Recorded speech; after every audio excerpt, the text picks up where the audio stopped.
কলকাতা শহরে সুদীপাকে খুঁজে পেয়ে সুদীপার কাছে ছুটতে গেল রূপা। আর রূপার মুখে কঠিন সত্য শুনে চমকে গেল সুদীপা। এমনকি সুদীপার বাবাও মুখ খুলল, বলেই দিল, হ্যাঁ রে মা, উনি ঠিক বলছে, উনি তোর আসল মা, আমি তোর আসল বাবা নই, তুই আমার সত্যিকারের মেয়ে না। যে কথা শোনা মাত্রই মাথা ঘুরে গেল সুদীপার। হ্যাঁ বন্ধুরা, অনুরাগের ছোঁয়া আগামীতে আমরা এমনটাই দেখতে চলেছি।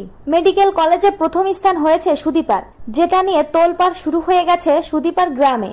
কিন্তু বিষয়টা যে গ্রামেই সমাপ্ত আছে তা কিন্তু নয়। কলকাতা শহরেও সুদীপাকে নিয়ে অনেক মাতামাতি চলছে। প্রত্যেকটা পত্রিকায় ছাপানো হয়েছে সুদীপার ছবি, যেটা দেখে তো কলকাতার সাধারণ মানুষরা প্রশংসা করছে সুদীপাকে নিয়ে। কিন্তু এই পত্রিকার ছবিটা যখনই রূপার হাতে গিয়ে পড়ে তখনই রূপার মাথা ঘুরে যায়। চোখের সামনে সুদীপাকে দেখে রূপা কান্নায় ভেঙে পড়ে আর বলে, আমি আমার হারানো মেয়েকে খুঁজে পেয়েছি, কিন্তু আমি ওকে কোথায় খুঁজবো, কোথায় গেলে ওকে আমি পাবো। এই বলেই রূপা বসে না থেকে কলকাতা শহরে সুদীপাকে খোঁজা শুরু করে। আর খুঁজতে খুঁজতে এক পর্যায়ে সুদীপার কাছে এসে পৌঁছায় রূপা। আর রূপা সুদীপার কাছে এসে সুদীপাকে বুকে জড়িয়ে নেয় আর বলে, আমি জানতাম মা, একদিন তোকে আমি ঠিক খুঁজে পাবো, আমি তোর আসল মা, তুই আমার হারিয়ে যাওয়া মেয়ে সুদীপা। যে কথা শুনে তো পুরো অবাক হয়ে যায় সুদীপা। সুদীপা তার বাবার কাছে বলে, বাবা, উনি কি বলছে এসব, আমি তো উনাকে চিনি না।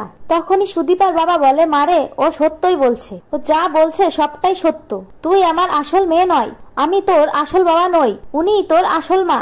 যে কথা শুনে সুদীপার মাথা ঘুরে যায়। সুদীপা কি করবে ভেবে পায় না। তো বন্ধুরা, এবার যদি সত্যি এই কঠিন সত্য সুদীপার সামনে আসে তখন সুদীপা কি করবে? তোমাদের ঠিক কি মনে হচ্ছে কমেন্ট করে জানিয়ে দাও, এবং চ্যানেলে নতুন হলে দয়া করে অবশ্যই চ্যানেলটি সাবস্ক্রাইব করো। সকলকে ধন্যবাদ সম্পূর্ণ ভিডিওটি দেখার জন্য।